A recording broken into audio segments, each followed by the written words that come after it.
Do you have an Welcome to the City of Battle Creek, Michigan, and the Battle Creek City Commission meeting for May 17th, 2022.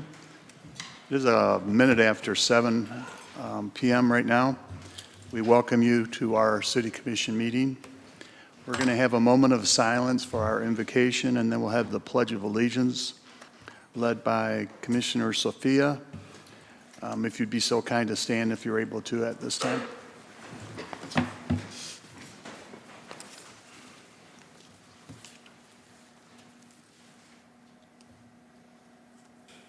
Commissioner Sophia.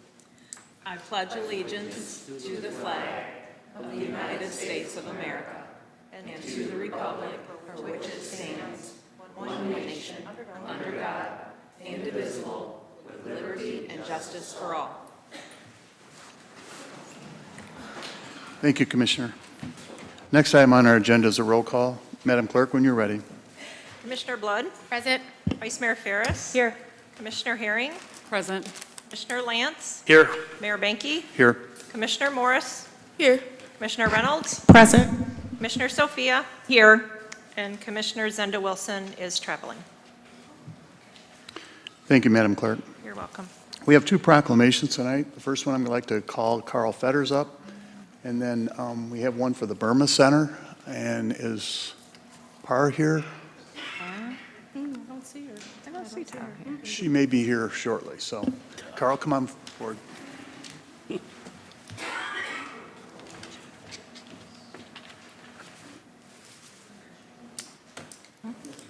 Oh, there she is. She just walked in. So this week is National Public Works Week, and we're celebrating the 170 or so employees that we have in Public Works. And this week on social media, and just a thank you to our communications manager for kind of holding our hand through this. But this week we'll highlight 6 of our employees that work day in and day out. They are Patty Hoke-Meluish, our environmental and storm services manager, Jarrett Gearing, our city engineer, Amanda Love, one of our lab techs at the wastewater treatment plant, Leonard Horton, who works in our field services division, Rowdy Francesca, who works in our water division, and Dean Mowry, who is our downtown foreman.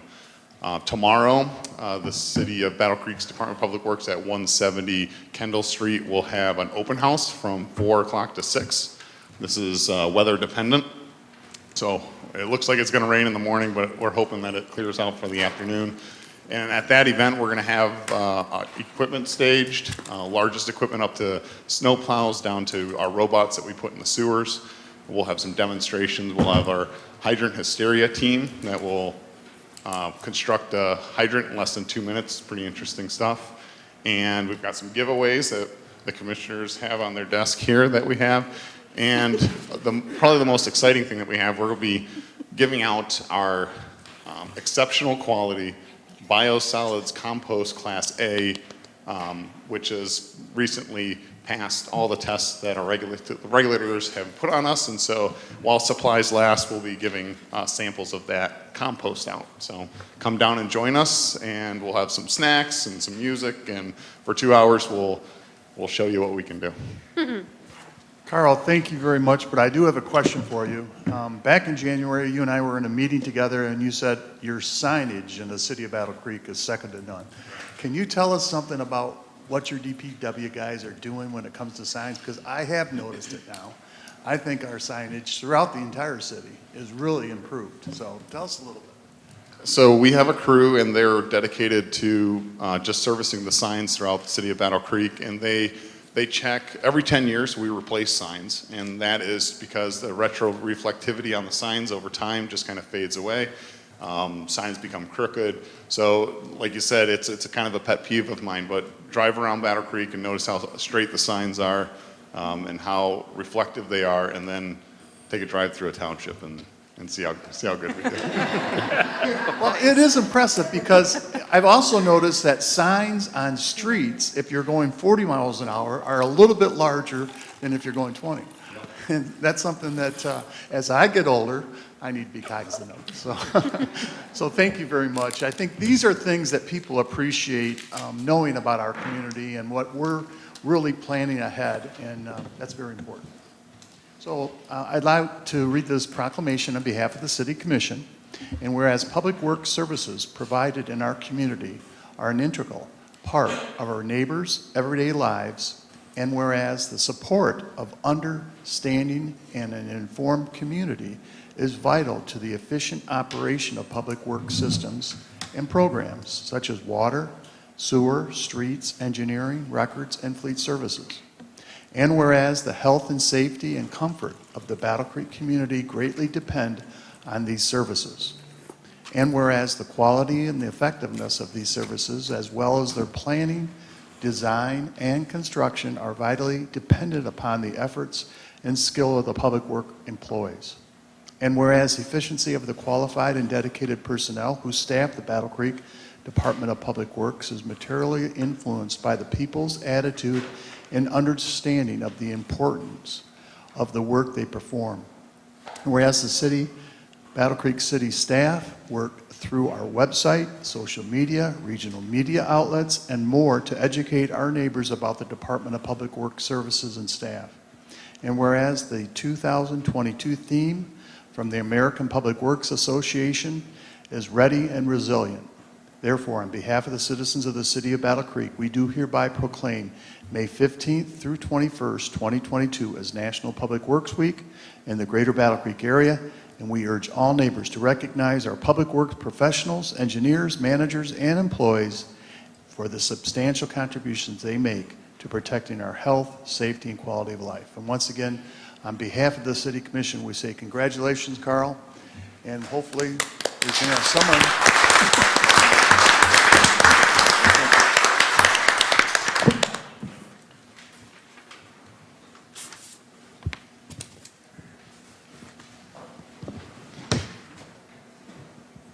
On Sunday, we had quite a few residents of the city attend a special event out at the Burma Center in Springfield. And believe it or not, I think I felt some air conditioning there. Was that true? Not yet? Well, I thought I saw some air ducts for air conditioning, so that was a welcome relief. Please allow me to read a special proclamation that the city manager's office put together. And I think this is great because it ties in significantly with what the Burmese population has contributed to our Battle Creek community, and we appreciate it very much. Whereas Asian Americans and Pacific Islanders have contributed to the wealth of the nation for generations. It is a story of a dynamic group of Americans who, through their determination, creativity, intelligence, and dedication to the American ideals of freedom, have added strong threads to the fabric of America's multicultural society. They hoped and they struggled, fought and survived, and they made their mark on American history. And whereas Asian Americans and Pacific Islanders have worked hard to face the challenges often in the face of discrimination and prejudice, and has successfully embraced the American dream, excelling in every walk of life. And whereas to honor the achievements of the Asian Americans and Pacific Islanders and to recognize their contributions to our nation, Congress has passed Law 102-450, has designated the month of May each year as Asian American Pacific Islanders Heritage Month. Therefore, on behalf of the citizens of the City of Battle Creek, we do hereby proclaim the month of May 2022 as National Asian American and Pacific Islander Heritage Month in the Greater Battle Creek area, and we urge all citizens to increase their awareness of the contributions of Asian Americans and Pacific Islanders and to join them in the celebration of their heritage. And that's what they were doing on Sunday, so I appreciate it. I'd like to call upon you just to share some information about further activities that we'll see in the next few months or that will take place right now. I would first like to thank Mayor Benke because he did attend our event, as well as to the rest of the commissioner. I saw Commissioner Reynolds that also came and said hi. Battle Creek, I think several years back, made the decision to become a welcoming city.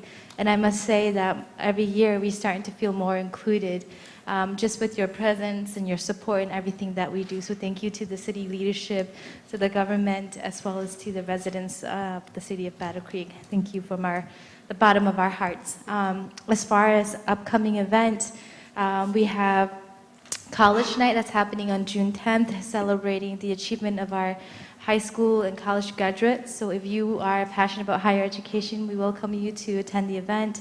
We will have a fundraiser again in October, so be on the lookout for the invitation as that will come out midsummer. So other than that, thank you so much for the opportunity to celebrate Asian American Heritage Month with you all.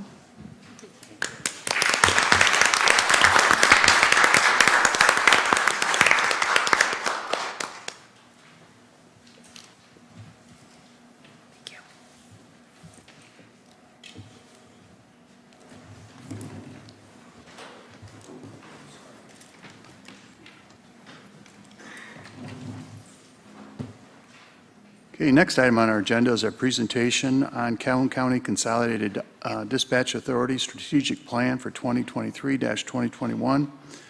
Rebecca, I believe, is going to make the introduction, but I'm going to give you a friendly reminder. We allow 10 minutes, and the mayor will cut you off. All right, so please be within the 10 minutes. Thanks. Thanks.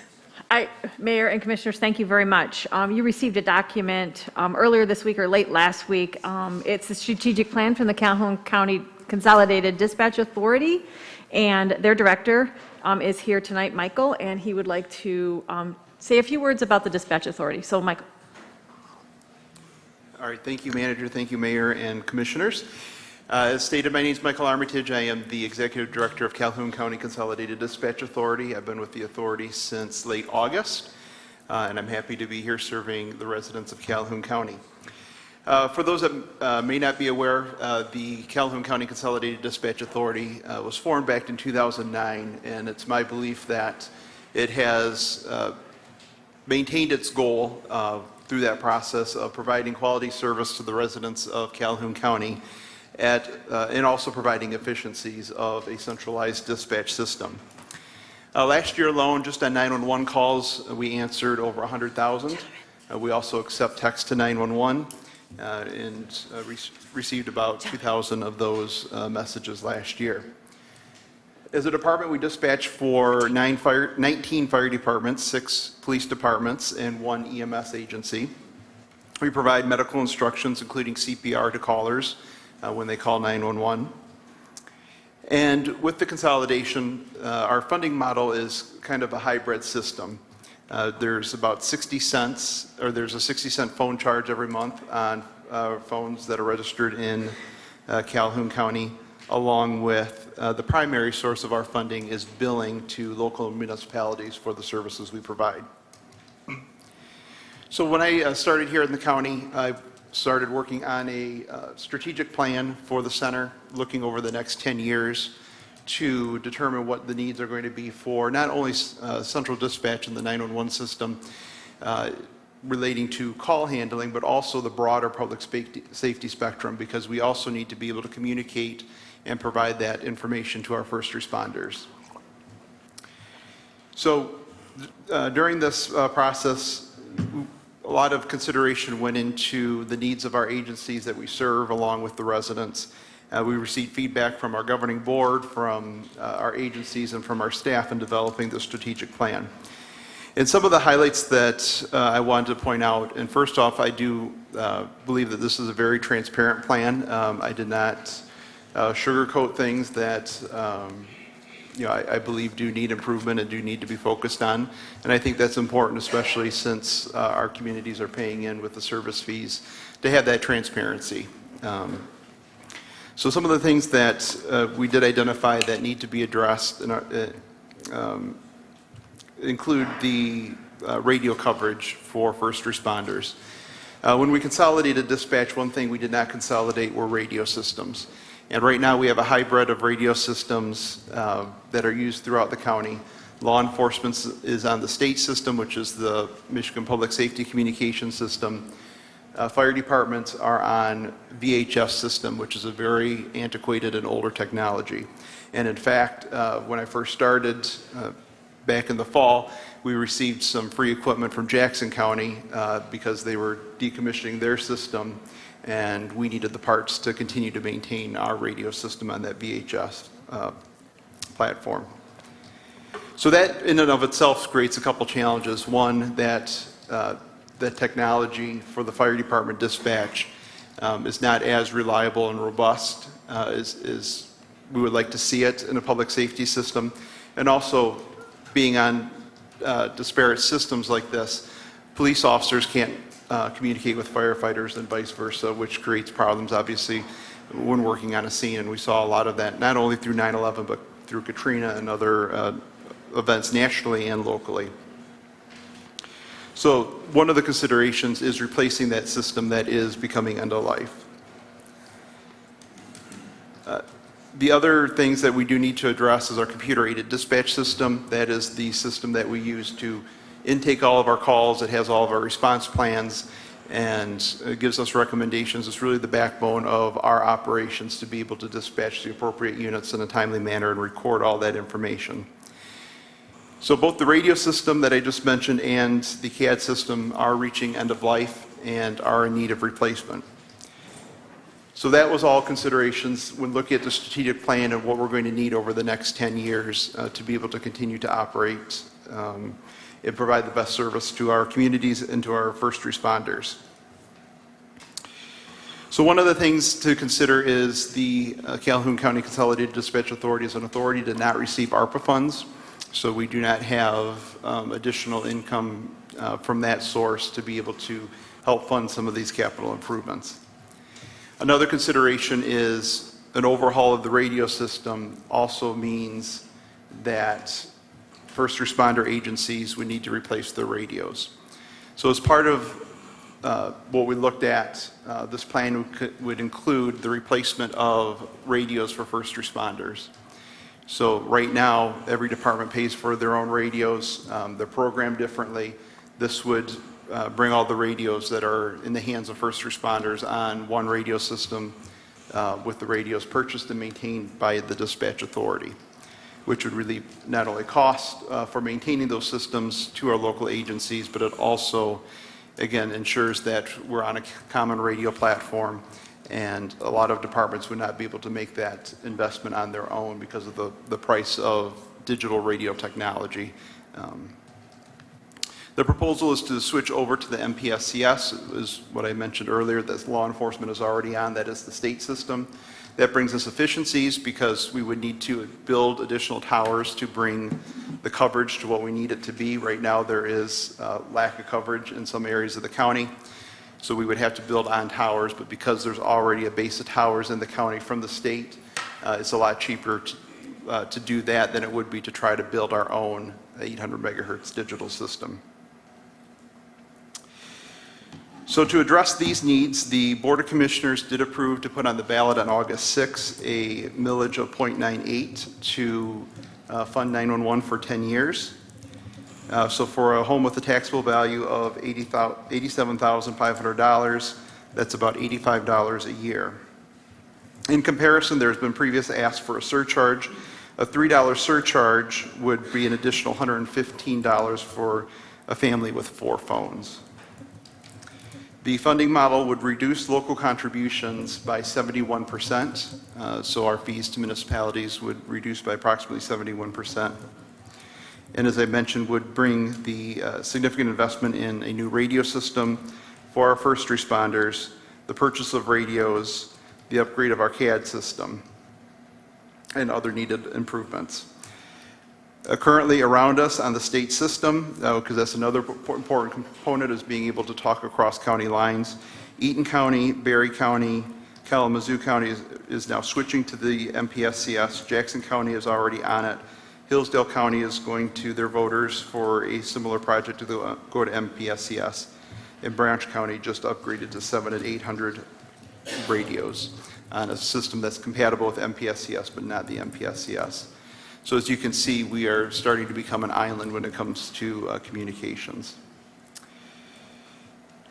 If we were to try to do all these improvements that are needed for the public safety radio communication system on our current funding model, that would mean a 61% increase to local municipality fees, which I know is not something that most municipalities would be able to afford. So that covers really the highlights of the strategic plan and our funding model and where it is moving forward. I also do want to announce that we are this fall moving towards Rave Alerts. We're going to have public alerting in conjunction with emergency management, so we will be putting out more information shortly on how to register for those emergency alerts. So that's a new service that we're excited to be able to provide in partnership with the county emergency management. Any questions of our presentation? Any questions? Commissioner Blood. Thank you. Thank you, Mr. Armitage, for presenting this. It's appreciated, and I was happy to see the strategic plan come before us. Just a few clarifying questions. Now, you obviously answer to the CCCDA board. Your chair is here. Would you say that the board overall supported the strategic plan presenting to municipalities in the county? Yes, we did have support of the board, and we also met with our law enforcement, police, and EMS agencies. So we all did work together on developing this. Fantastic. And that moves me into my next question, a clarifying point. You said all responders. Is that in the county, all responders, PD, fire department, and EMT would all get new radios and they would all be able to better communicate across countywide with each other? Yes, the exception would be private ambulances, but they already have that technology. Okay. And would you say that in our current system, because of the inability to clearly communicate and because of our outdated system, that we experience perhaps some delay in calls and delay in response times or delays in being able to work together because of where we're at? Yes, because of the, especially on the VHF system, I mean, there are times, where we might go and notify a fire department and they don't hear it right away because of failures within the system. We do have redundancies in place, so usually that is caught, but sometimes it can definitely create a delay, especially in notifying a fire station. Okay. And yes, I was sad to see that unfortunately we didn't pass the $3 surcharge to help fund, and just transparency, I sit on the CCCDA for now, and so I'm very supportive of this. And so did you say correctly that this millage would be technically less than what we would have been paying for that $3 surcharge, depending on how many cell phones would have been in a home? Yeah, I mean, it's going to depend on family dynamics and how many cell phones are registered. I took an example of, if there's 4 cell phones in a household or 4 phones, that also includes landlines. So a landline and 3 cell phones, or however you want to come to that, 4 phones in a household. For a $175,000 market value home, it would be less on a millage than it would be for a surcharge. Fantastic. Well, thank you. And I'm so glad to see this presentation today, and I fully support this. And as I've told you before, you have my full support. Let me know how I can help. Thank you. Thank you, Commissioner Blood. Any other questions of the commission at this time? Thank you very much, sir. Thank you for your time. Rebecca, the second presentation? Yep.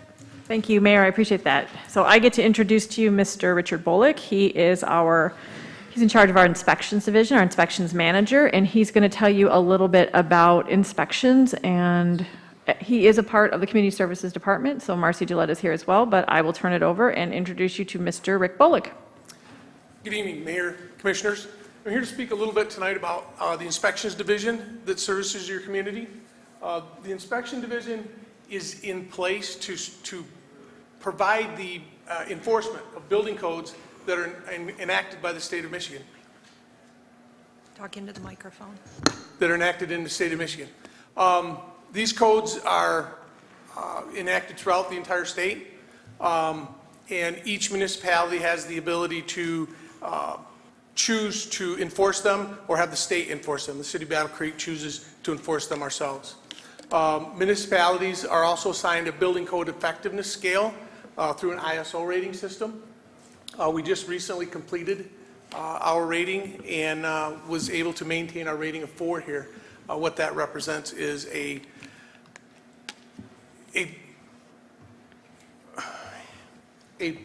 grading system of how well we do as an inspection department. The better our grades, 1 to 10, as 1 being the best, 10 being the worst, as a 4, we grade quite high in the state. and that helps lower our insurance costs. The staffing for our department is myself as the chief building official.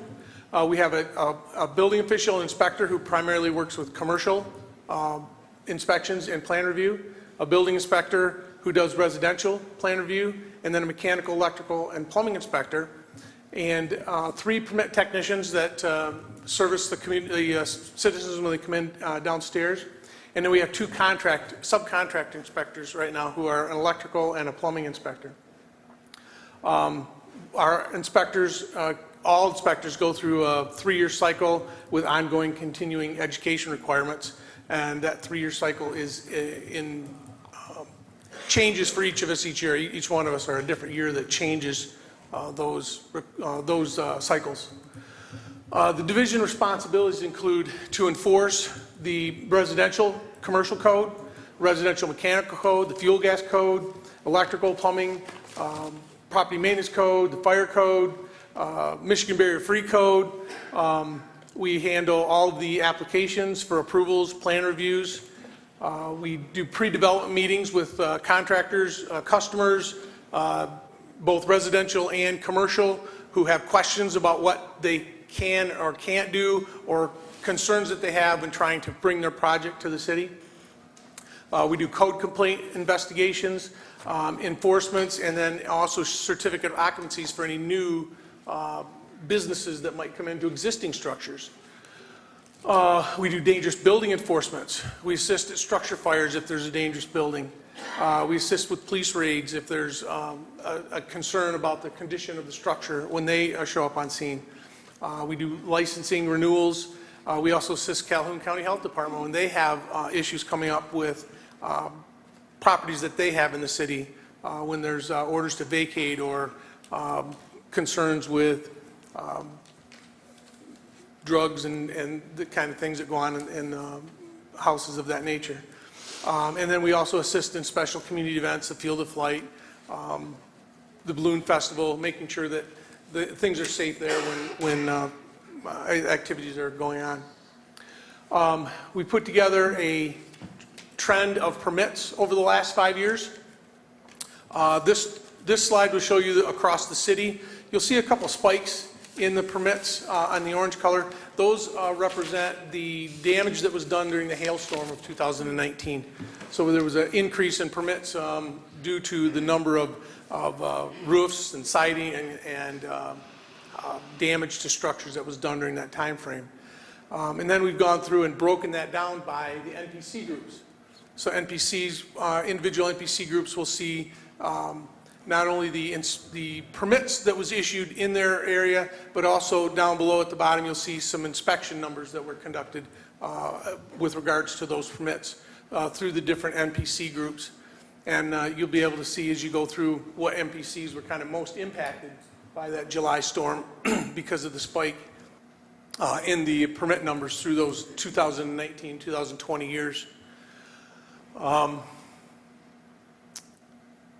And we've also in 2018 began capturing the value of construction in both residential and commercial that was never captured before, that better helps us to understand where and how much investment's happening in the community.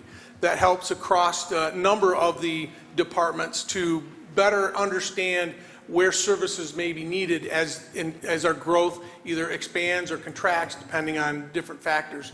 And you can see here we've got it broken down into the residential and commercial for the 4 years that we have the totals. An overview is refinement of the BSNA. We've been refining our BSNA online permitting system. Part of that was due to COVID, and part of that was due to the desire to make accessibility to the inspections department easier. We just found out in the last few days that the state is now finally catching up to what we did 2 years ago. And we've also been in discussions with a couple other communities who are attempting to do this same activity and wanting to know how we did it and how it worked for us and what things that worked and what didn't work as this begins to be implemented across the different communities in the state.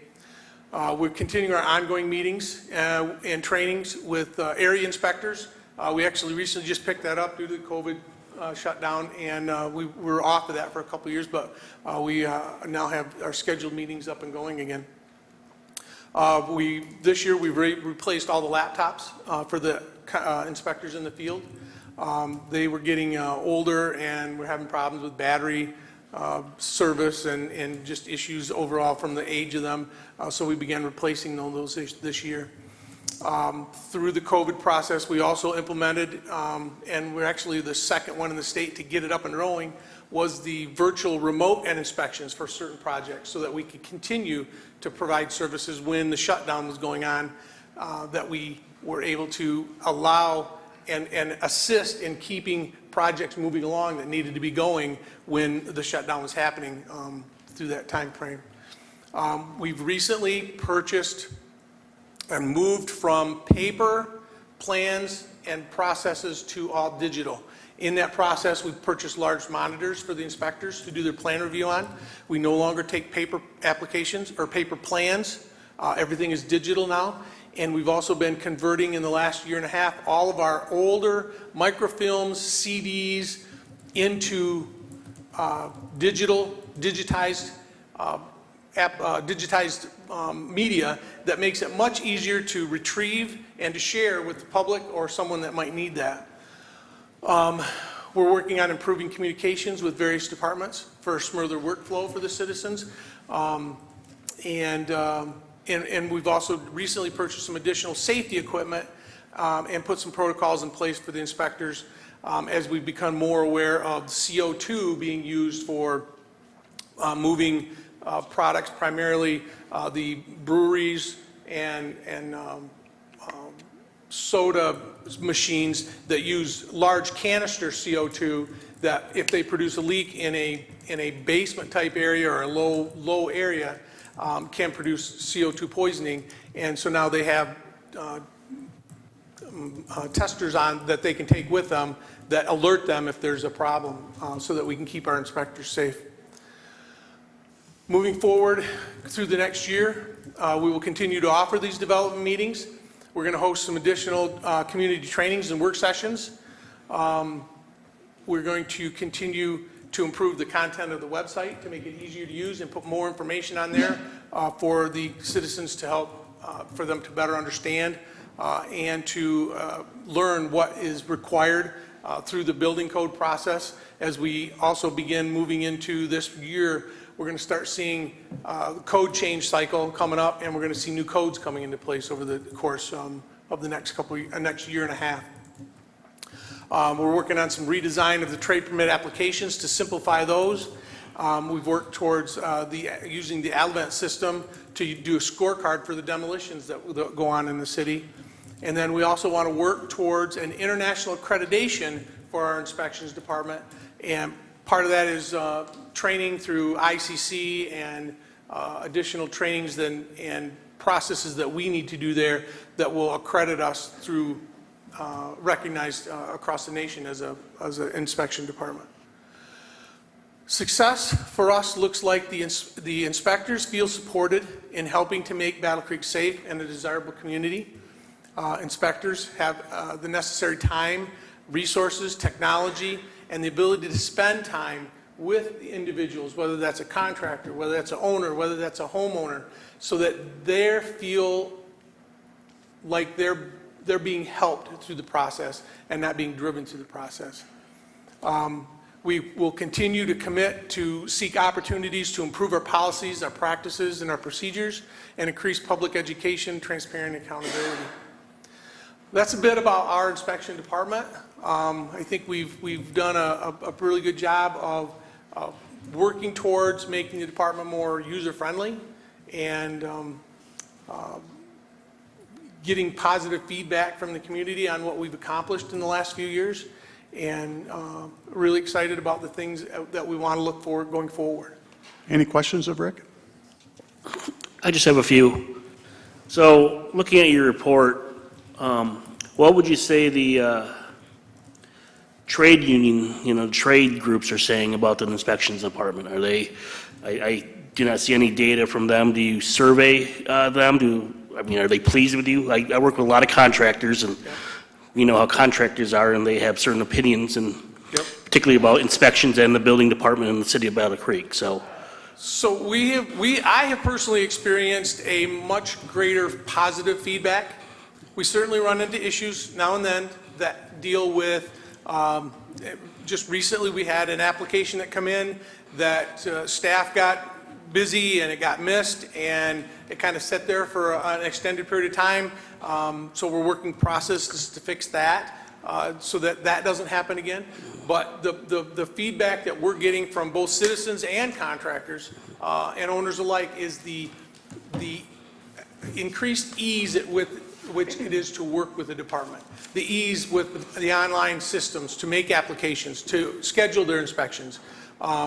We now have 2 building inspectors in place so that we can better service the building side of inspections and give those inspectors more time to spend with the owner, the contractor, whomever that is, and not feel like they're rushed in, rushed out, and not being able to ask questions.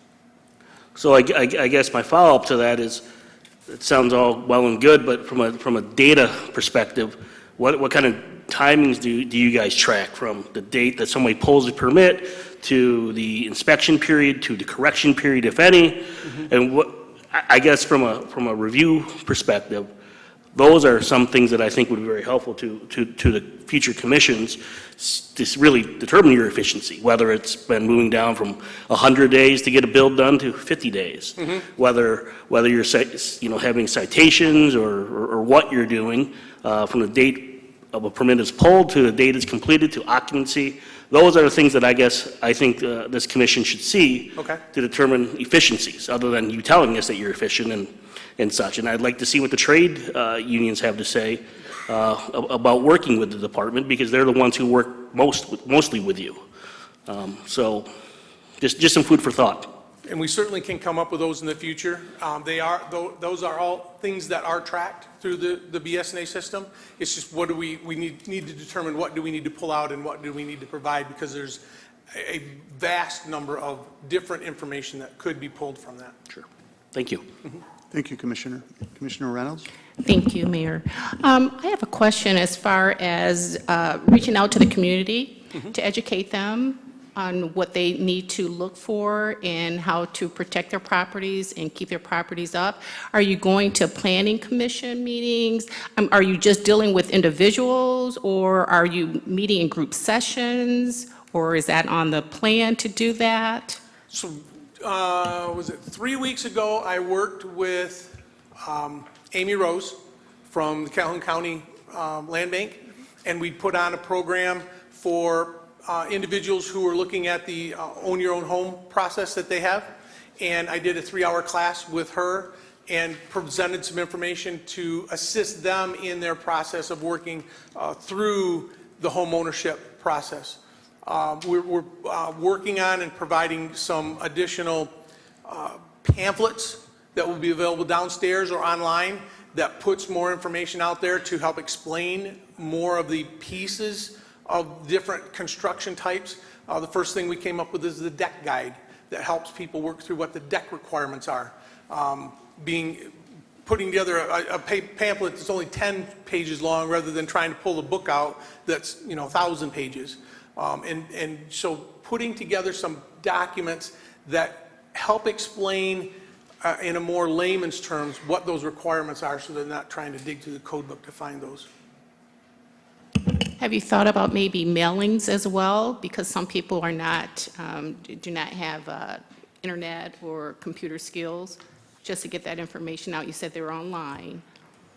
So we really haven't from the standpoint of mailings, because if the information is sent out to someone who doesn't need it or want it, then are we using the best resources of our funds to get that information out when we really want to get it to the people who need it or doing a job? I guess we would have to look at what that looked like from a mailing standpoint of how much do we mail, what interest do they have, versus them coming to us or looking online for what are they looking for and pulling that information out from that. Yes, I was just looking for ways of sharing the information for the mailing. Yes. Okay. Thank you. Yep. Thank you, Commissioner. Any other commission comments at this time? I would just like to say accessibility. I wasn't trying to interrupt you. Oh, I no. just wanted to say that's how we make sure that we're accessible with our information, because that right there, that barrier could potentially be a reason why someone doesn't reach out for a permit or to code. So that's just my 2 cents for today. Thank you, Commissioner. Any other commission comments at this time? Commissioner Blood. Thank you, Mr. Bullock, for another great presentation this evening. So I am happy to see, because I previously, back when the chicken conversation started many years ago, had previously looked at getting permits, and it was much harder to go about that and very confusing. And so I have potentially got all the way through the online system, but haven't fully committed to it because my husband hasn't built it yet. So, but that's another story. And I appreciate that, that shift that has been made within the department to make it easier for people who can't get down here or don't want to come down here to do those things at home. And so that's phenomenal. I do agree that having things available when people call in to mail, or how do we communicate that with NPC meetings. I know you came to our NPC meeting before when you first came on, and having those conversations and being on the ground and accessible, and hopefully that will be able to start back up again. And the other kudo I wanted to give to you, I have a big old smiley face next to the note, is going to digital plans and reducing some of that paper, some of that strain on our environment, and finding ways that, again, can be more efficient, working within not just better with the community, but also interdepartment, so you can help people move faster. I think it's great to have data as well, so I would say the next time I would love to see how something moves through the process and how these systems that you guys are identifying and improving, how that is reflecting to the customer, the resident who comes in. So I think that was a great point to bring up, that it would be something nice to see and say, hey, we're heading in the right direction and everything's going well. But kudos to some of these movements. You guys have a lot of responsibilities. I was trying to read it from here, and everything that you guys do with the amount of people you have. Don't know how you do it, but good job. Thank you. Thank you, Commissioner. Any other commission comments or questions? Rick, thank you very much. We appreciate your presentation. Thank you.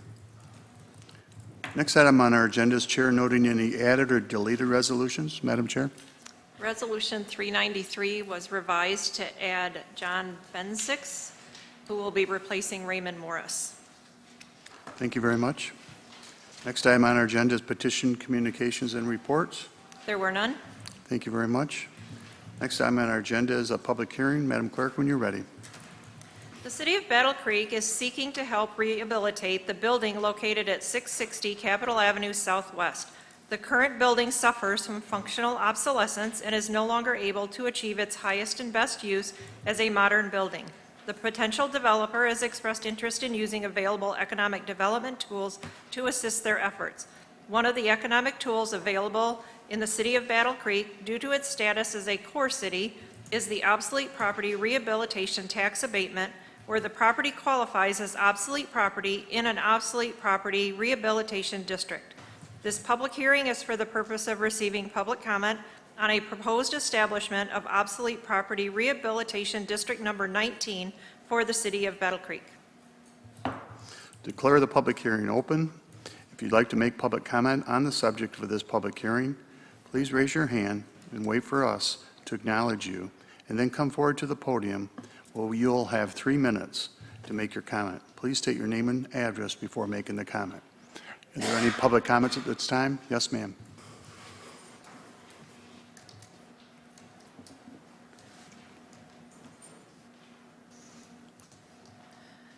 My name is Cindy Dion. I live at 24 Poplar, Battle Creek, Michigan.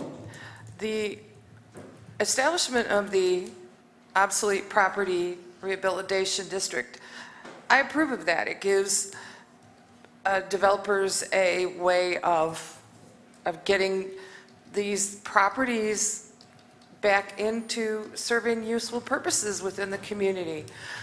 I do, however, think that we need to be more upfront when you issue the public hearing, and maybe even 2 weeks ago, it should have been made obvious where this was, and not, I didn't even see it on the agenda until today, what address was being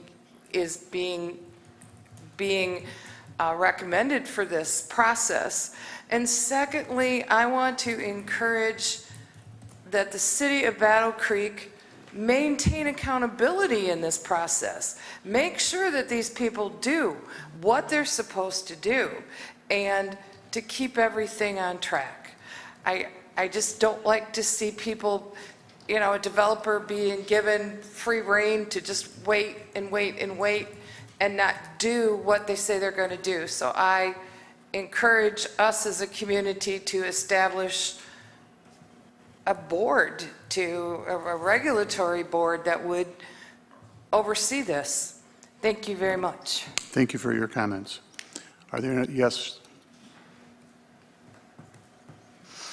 Reese Atkins, 24 Popular. Once again, we are standing up here to sell a property.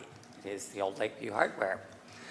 But let's look at some of the other properties that have been sold and came to the city. Cities approved them. I know of 3 of them. I've brought 2 of them before you multiple times. The Washington, the old school on Washington Street, the Hart Hotel that I brought up last meeting.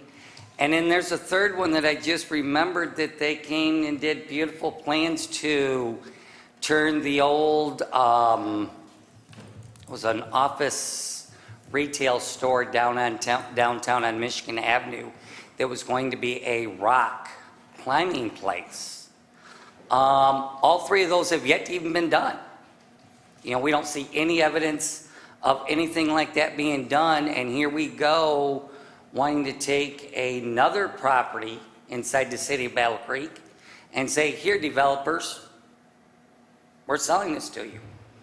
But what's to say that when we do this, that they're going to do anything, or is it going to set another 20, 30, 40 years, and then come back before the city commission and say, oh, well, we ran out of money, or we didn't have time to do this because we ran out of whatever else. Let's start looking at some of these old ones, and let's do something about some of the old ones before we start any new ones. Thank you. Any other public comments at this time?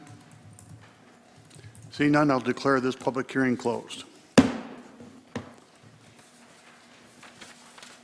Next item on our agenda is a public hearing to receive public comment on the City of Battle Creek's proposed fiscal year 2022-2023 budget. Madam Clerk, when you're ready. This public hearing is to receive public comment on the City of Battle Creek's proposed fiscal year 2022-2023 budget.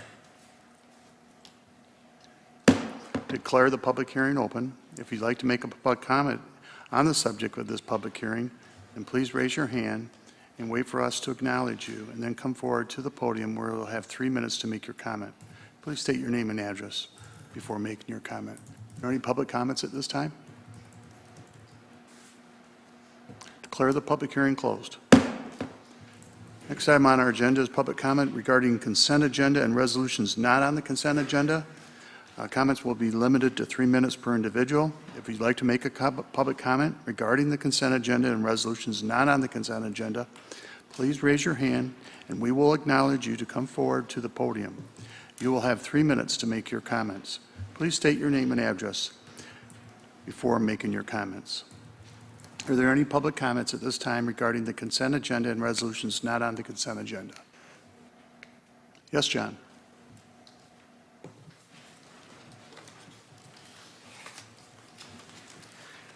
John Kennefic, 234 South Avenue.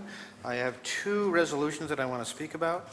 First resolution is Resolution 389. It has to do with selling vacant properties to the public. And I was reviewing that. There are 5 properties. Check that. That's not true. There's 5 sections of land that are up for sale. But I'm more concerned with Washington Heights Methodist Church and Community. They're buying a property, a single lot, on Hancock Court. It's Graves Edition, second edition, lot number 4. Cost $230,000. Excuse me, $230. I apologize for that. It's not that expensive. But the other two ones that are coming up for the same thing are Moffett Place, again, Washington Heights Church. They're purchasing 6 properties. Cost $230. They're also purchasing 5.5 properties for $230. I originally thought that it was like for a vacant lot, you'd pay $230, but they're getting a whole section of those, and it just made me wonder. And also, just as a curious thing, did they get money from the ARP money when they were giving out 501(c) money to different people? Was Washington Heights one of those? Next resolution, Resolution 397, has to do sending a police officer to Bronson Hospital. Great idea. No problem there. Problem is, how long have we been putting a police officer there? How long have we been putting police officers in high schools? About 60 or 70 years ago, none of this existed. They weren't putting police officers in hospitals, let alone high schools or other places like that. I bet you back then we weren't taxed as much as we are now. So what changed from about 60 or 70 years ago to today? We're taxed more, and yet our problems increase. I already know one of the main reasons why we have a problem. Elected officials, whether it be city commission meetings all the way up to the President of the United States. You come up with wonderful programs. I never argue over the wonderfulness of a program. I just wonder its financial stability of how it works and how you're not solving problems that actually, by process, governments create. Thank you. Are there any other public comments at this time? Yes, Reese.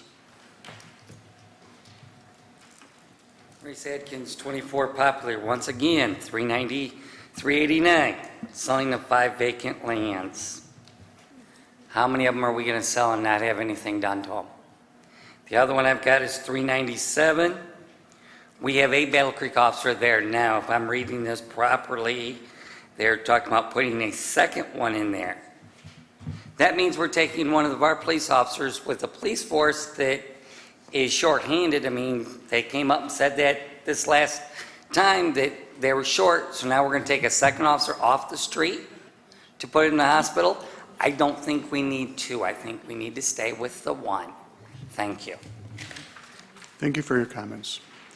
Yes, Pastor.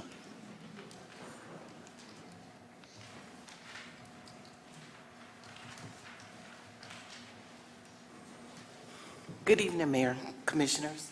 My name is Monique French. I'm the pastor at Washington Heights United Methodist Church. My address is 26 Roosevelt Avenue West. I just want to thank you all for the support that you've been giving us at Washington Heights United Methodist Church. We've recently broke ground so that we can install a walking track for the people in the community. We've also added an outdoor fitness center for the people in the community. We've redid the basketball hoops, installed new basketball hoops for the children in the community. We assisted the city of Battle Creek with making sure that we had a safe place for the children to play in the community. So we just thank you for your support. And we thank you for your hard work, Pastor.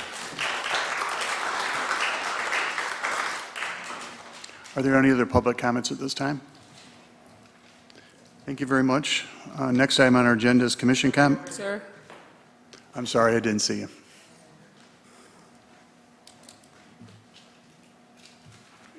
Thank you and good evening, Mr. Mayor and Commissioners. Thank you for your time. My name is Jonathan Barnes and I live at 214 Jacaranda Drive. I'm here tonight to address Resolution 396. Another example of why we need to find a way to once again institute our neighborhood planning councils. To give residents somewhere where they can go that they feel that they're actually being listened to. At the Planning Commission meeting on April 27th, I was saddened by what I saw.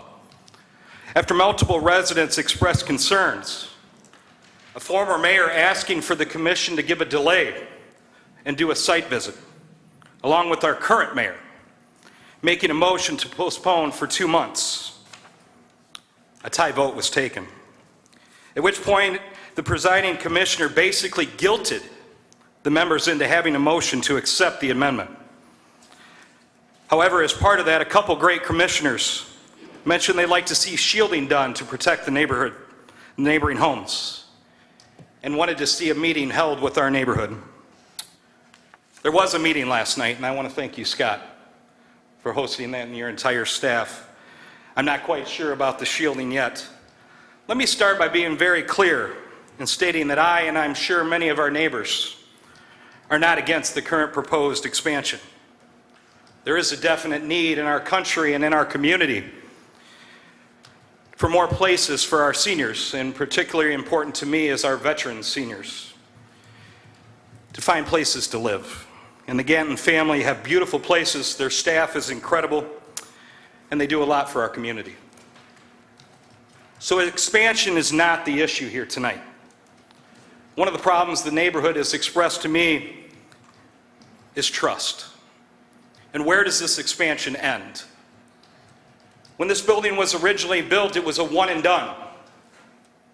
Then they wanted to expand, and oh, well, this is it. So here we are tonight, wanting to expand again, with the possibility of a phase 2 that it's on the back shelf right now. Some in the neighborhood have been told that as part of that phase 2, there will be a drive that will come out the back of the building, accessed through our neighborhood. This brings me to the major concern. Shared by most residents, not all, I'm not speaking for all of them, the traffic. Immediately a concern would be the construction traffic. When my wife and I were married, we were looking for a neighborhood to move in together. We had certain things we were looking for. Number one was live in Battle Creek, the community that I love and that I serve. A safe and family-friendly community with low traffic, where we could feel comfortable walking with our children and our animals. And a wonderful neighborhood where we could raise our children and live for many years. Comments? Time is up. I'm sorry. Time is up? I got to be fair with everyone. All right, buddy. Thank you. Are there any other public comments at this time? Any other public comments? I'm not seeing any. Our next item on our agenda is commission comment regarding meeting business. Commissioner Morris? I need to abstain from voting on the consent agenda because I have a perceived conflict of interest. Thank you very much. Are there any other commission comments regarding meeting business? Commissioner Blood? Yes, you can see here that 384 is still on the consent agenda. I want to move to remove that off the consent agenda. I'm sorry, Commissioner, could you repeat that? Yeah, 384, I would like to have that pulled from the consent agenda. Thank you very much. I'm sorry. That's okay. We will put 384 on the regular agenda. Are there any other commission comments at this time? Hearing none, can I have a motion then? Commissioner Herring, I move for the approval of the consent agenda. Support? It's been moved and supported to approve the consent agenda. Are there any other comments, clarifications, or questions that the commission has at this time? Seeing none, would you please vote on the consent agenda?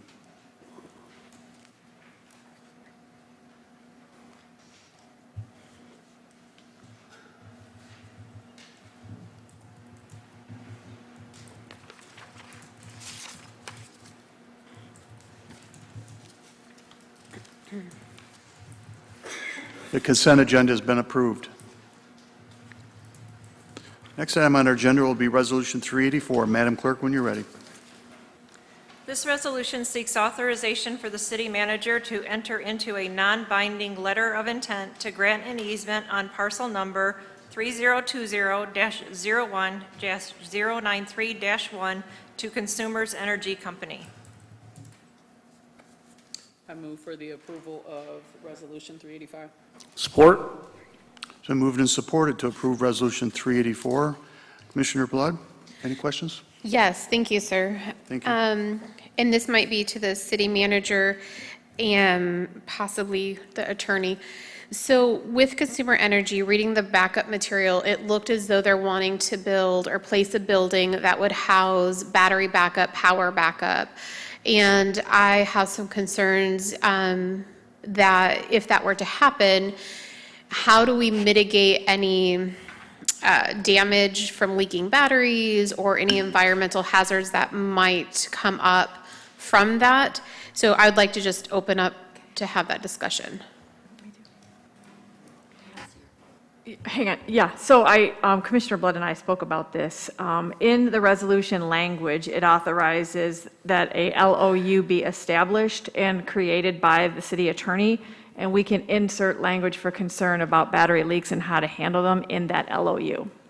Okay, and will we see that LOU come before us, or is this our approval of that LOU without seeing it again? Correct, it would not come back in front of the commission again if this resolution is approved. Okay. And that is something that will be included, in mitigating costs or mitigating cleanup if anything happens? Yes. Okay. All right, thank you. Any other questions on 384? Seeing none, would you please vote on the approval of 384?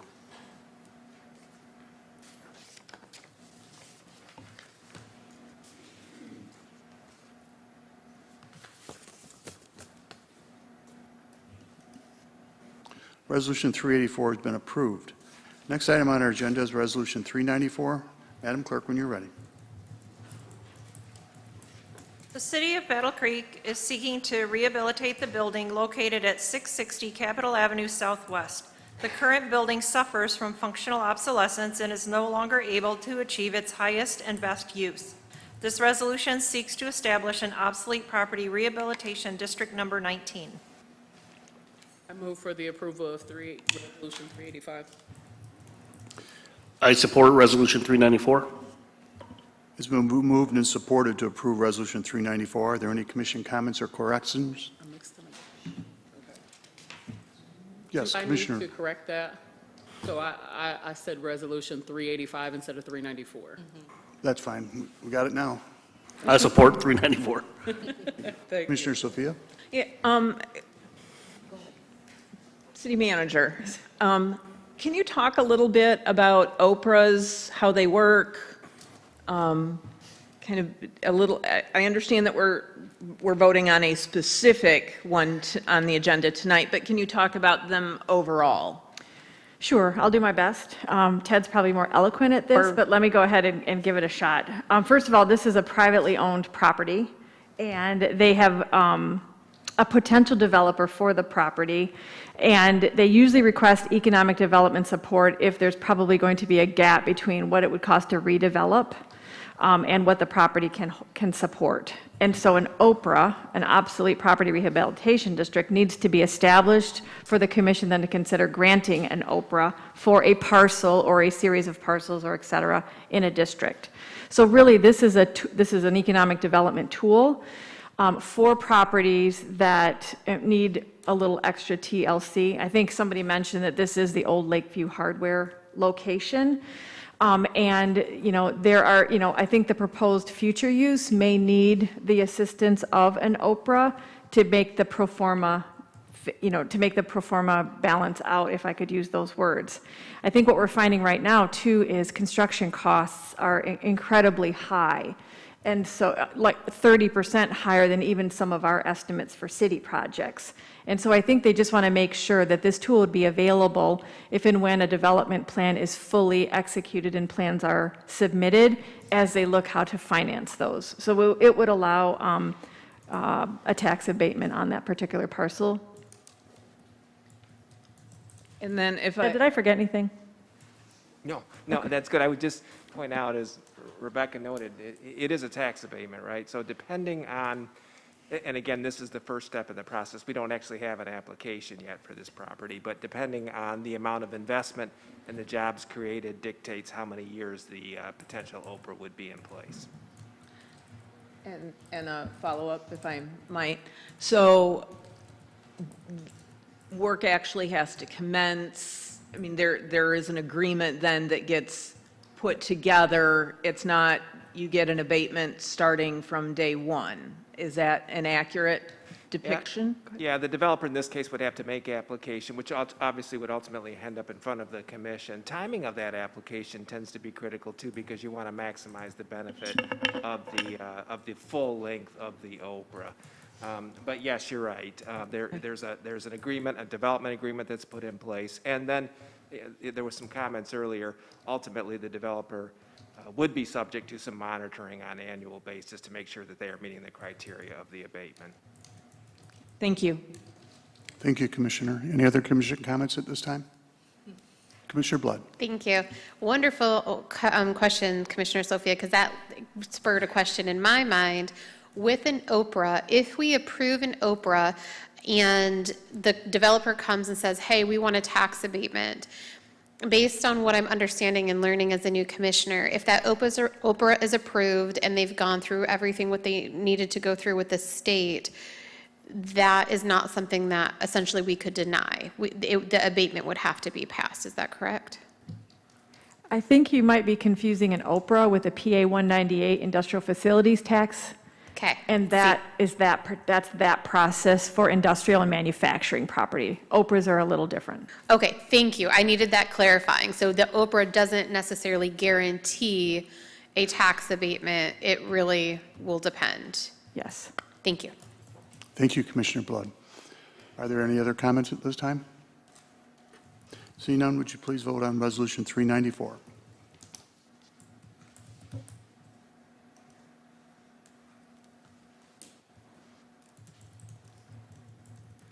Resolution 394 has been approved. Next item on our agenda is Resolution 395. Madam Clerk, when you're ready. The applicant, 5700 Creek Place LLC, filed a special use permit application to convert an existing former retail space within the subject building into a new self-storage facility. The subject site is located at 5700 Beckley Road, Suite F, within the Mingus Brook Mall, and is owned and maintained by 5700 Creek Place LLC.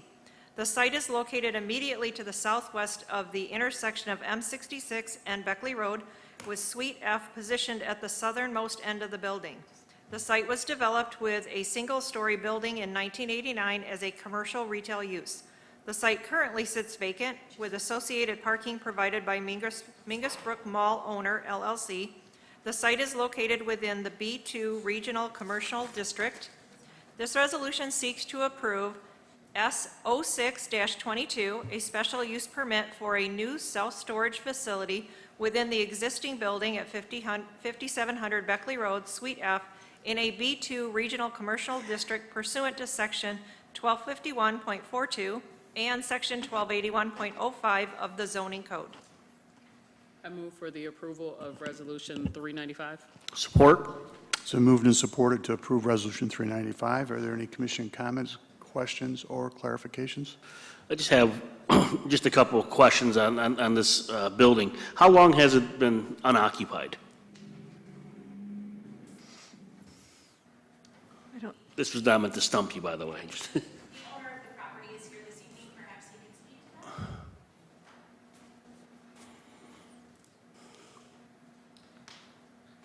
Good evening. My name is Ramaz Abdul Noor, Southfield, Michigan.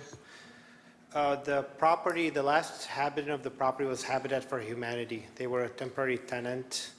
As we recall, it was somewhere around 2014, the last time it was occupied. Okay. Thank you. Yeah. Was there another question? Thank you. Thank you very much. Any other comments by the commission, questions, or clarifications? Seeing none, would you please vote on Resolution 395?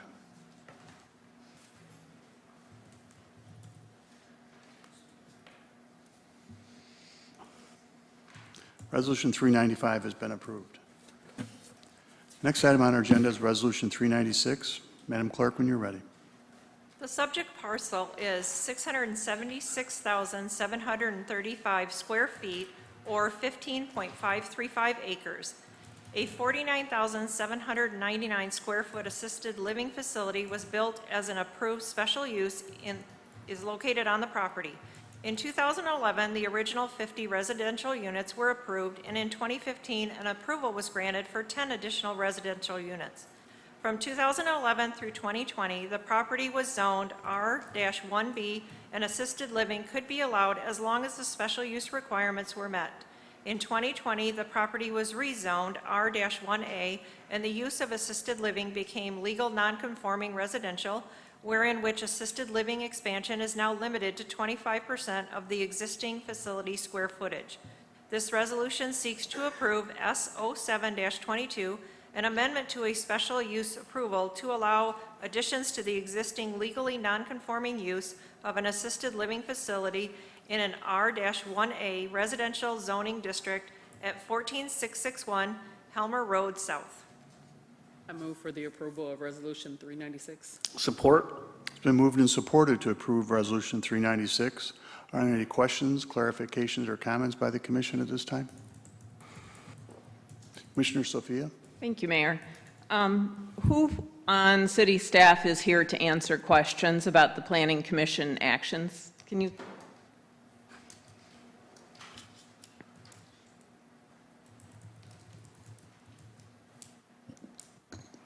Good evening. My name is Susan Cronander. I'm the Planning and Zoning Administrator. Susan, good to have you here tonight. Thank you. So talk to me a little bit about what happened at the Planning Commission. There was no indication that there were any residents there. I mean, it's all about, this is the plan, and it sounds from Mr. Barnes's public comment tonight like there were maybe some citizens, some resident input.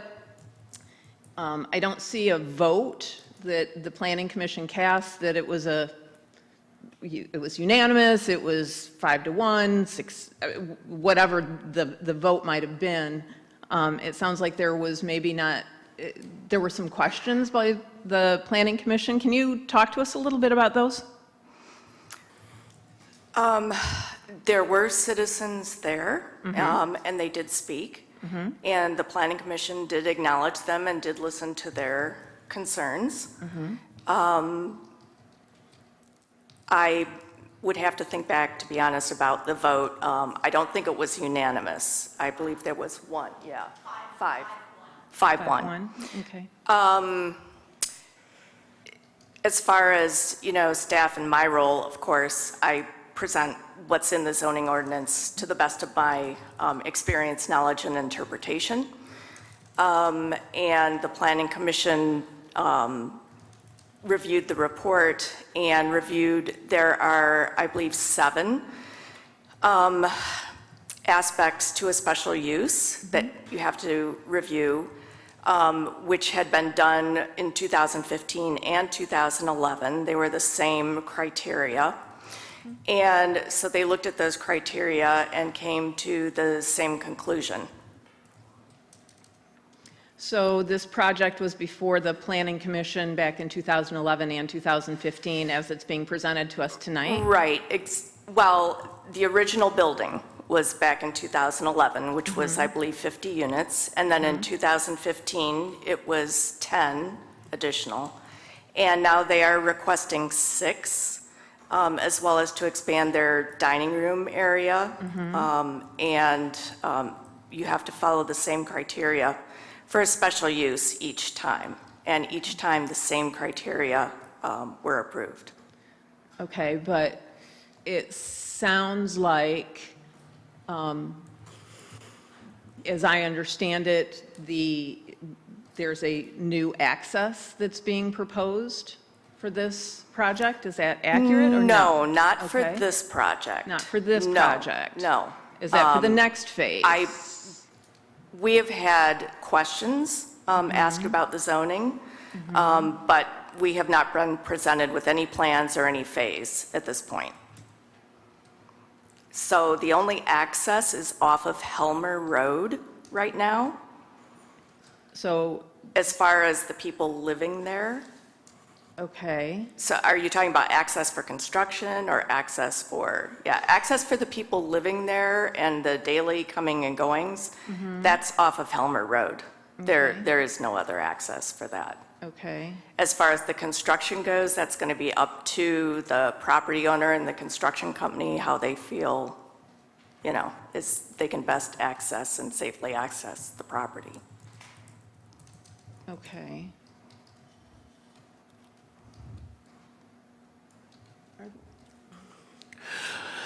I guess I have a couple questions. So the report that we got, the materials that we received, they really don't, I would say provide any statistical data or data at all aside from opinions by the staff. It goes through the zoning criteria, but one says, let's just go through one, I'll just say, I'll give you the statement. One talks about the traffic, and all we get is traffic won't be impacted by this. Who says? I mean, give me Carl Federer's report now. Carl Federer says traffic won't be impacted by this, then that would give it some credibility.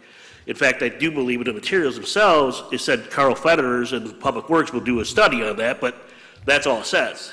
So we have no findings on that.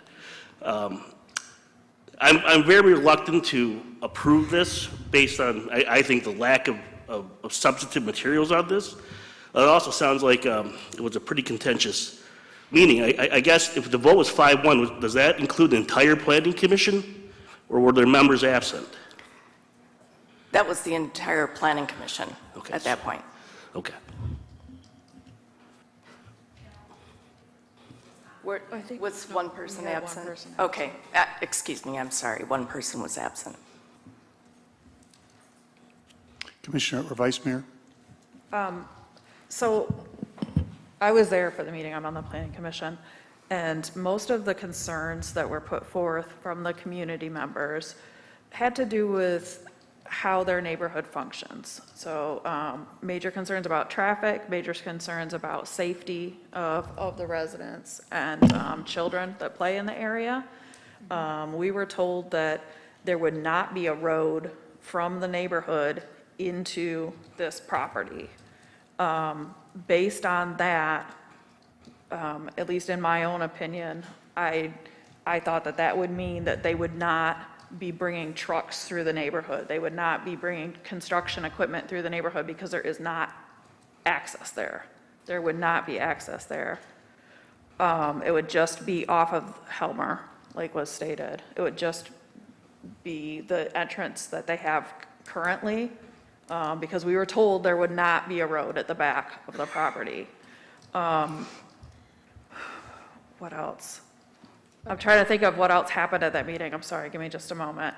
That was the main concern. And then there was also a conversation around site plan versus special use permits. And that, you know, this before us today is just the special use permit. And in the past, for the similar projects in the past, they were deemed to have met the criteria for special use permits. So this should be viewed like those in the past because it's the same type of expansion. That doesn't mean that we approve of their site plan. We don't have a site plan yet. That still has to go through staff. But that was the rationale, that because it had been approved in the past and it's the same type of expansion, it should also meet those criterias. As far as the site plan, the planning department was pretty insistent that when doing the site plan with staff, that the neighborhood was taken into consideration. So like lighting, screening, whether it be plants or a fence, that be put up to guard the neighborhood from any activities that are taking place on the property.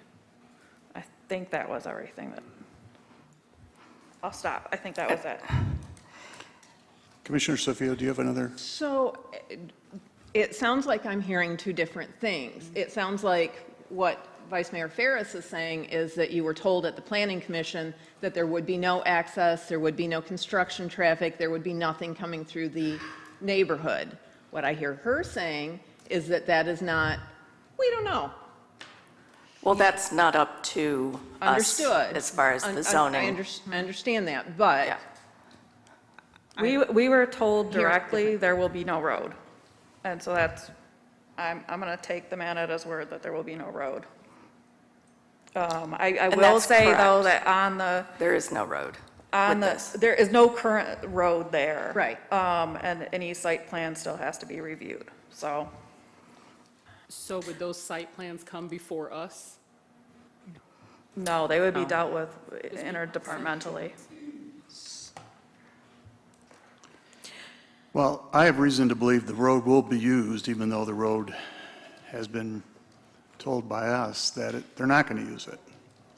And that's where I have a high concern about the project going forward.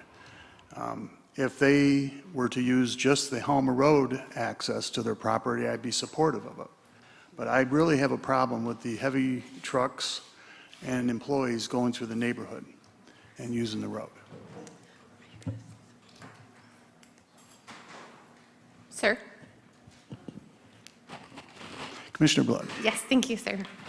So I appreciate the dialogue that we're having as a commission around this. I think it's very important to do so, and I would have loved to hear more people speak about this. But I'd like to ask a few things. So I'm in this support documentation, and I don't see the Planning Commission meeting or notes attached. I would like to review those for further details. At first, I had not heard there were any concerns until I got here tonight, and I heard some concerns.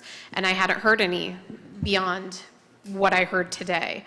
And again, I appreciate the work that the city does where it says notice requirements and public hearing, that we did go ahead and send regular mail out to owners and occupants within 300 feet, that we did receive 4 telephone inquiries regarding that. I would have liked to see a little bit more in regards to what happened at the Planning Commission meeting, especially on a highly debated issue.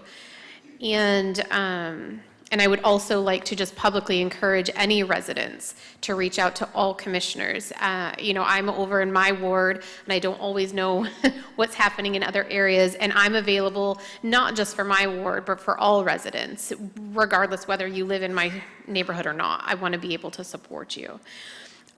Listening, and as a mom of a young child and a privileged mom of a child that I have over an acre of land, my child can safely run and play, and he doesn't have to ride his bike on streets necessarily. So I've been to this facility. This is where one of our MPCs meet, and I can tell you at night when I go for an MPC meeting, it's really hard to find parking. And construction crews can be rather large. And I see convenient parking on Del Rio, Barbados, Mesa Verde, Cortez, where some people that don't have access to parking might park and might walk across the grass area to get to work. The reason I say that is because I've done that in the past when I'm in a neighborhood and I've parked somewhere close, right? But I understand that's going to increase traffic, especially at times when students are coming home from school, they're playing and doing things. So I would love to know that that would not increase traffic on those areas for increased parking or increased workers going over there, and that they will utilize their resources and their parking spaces at that location. I'd love to have some conversations around that. I would love to see the Planning Commission's notes, and I'll have to find that video. Again, I did not do a lot of background on this because I knew I didn't know of any contention that was never brought to my attention. And so based on that, I would really like to move to table this for a little bit longer so I can properly address some of the concerns that I'm finding out that residents have brought forward. And I'm not sure how to properly form that statement. So if one of my seasoned commissioners might help. Commissioner Sophia. Thank you, Mayor. I would move to postpone consideration of Resolution 396 until, and I just had my calendar open, our next meeting, which I believe is June 7th. Is that the appropriate city attorney? Yes, it is. Commissioner Reynolds supports. Okay, well, we have a motion. Is it moved by Commissioner Blood or Commissioner Sophia? I would move that. Sophia can make that. I'm not owning any movement. I love the support. Thank you. All right, so you're supporting that, correct? Support, yes. Thank you very much. We have a motion to postpone consideration of Resolution 396 until our next meeting, June 7th. Is there any discussion? Vice Mayor, I just wanted to say that it wasn't that controversial of a vote. It was a 5-1 vote. We found that it met the criteria required under the law. It made residents upset. So I guess that is something that you'll have to weigh out in your own heads, but it was not a controversial vote by any means. Thank you. Your Honor. Mayor, over here. yes, I'm sorry. If I could just offer this for whatever the commission might seek between now and then with this vote that you have pending, that I've spoken with Marcy, and I think the reason why she's indicating that a road wouldn't meet the ordinance, the building requirements where the commissioners, citizens are concerned about. And so that's why they've addressed it that way. The other thing is the statute for the ordinance and the statute does allow conditions to be placed on the granting of the special use permit. And so certainly the commission could put a condition that provided that no road can be used to access it from, I'm not sure exactly where it was, but you could put that condition on it, even though Marcy indicates it wouldn't be approved anyway if they put that in the site plan, but you could put that condition on it to address that concern. Follow-up question. What do you mean it wouldn't be approved anyway? Well, a site plan has to meet the ordinance and building requirements that are in the code, in the International Property Maintenance Code. And so my understanding is where the concern is for this road, that if they were to put that in the site plan, it wouldn't be approved with a road there because of not meeting those requirements. And so for me, the road isn't a problem because it's become it's not there is what I'm hearing. It's not there. So I have no problem saying, okay, there's no road. I'm not even thinking about that.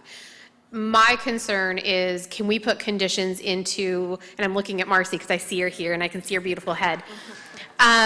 So can we put conditions like crew cannot park on these roads, crew have to utilize, again, to ensure that the neighborhood doesn't automatically have, I don't know how big a crew is, so I'm just throwing numbers out there, 20 cars parking in that little area and driving in and out. Is that a condition we can place? Are those things that we can look to or not? I would think so, because it's addressing the impact on the neighborhood. So it's reasonably related to the project, so I would think you could do that. Okay. Well, I would love then to take this time until June 7th to look at including some of those conditions to make sure that that little area that's so close is protected. Again, I'd like time to dig a little deeper as I'm just hearing about this tonight and just hear that full meeting and what was said. So, thank you. Any other commission comments at this time? Okay, I sense we're ready to vote. We're voting on the postpone of the consideration of Resolution 396 to next meeting, June 7th. Please vote.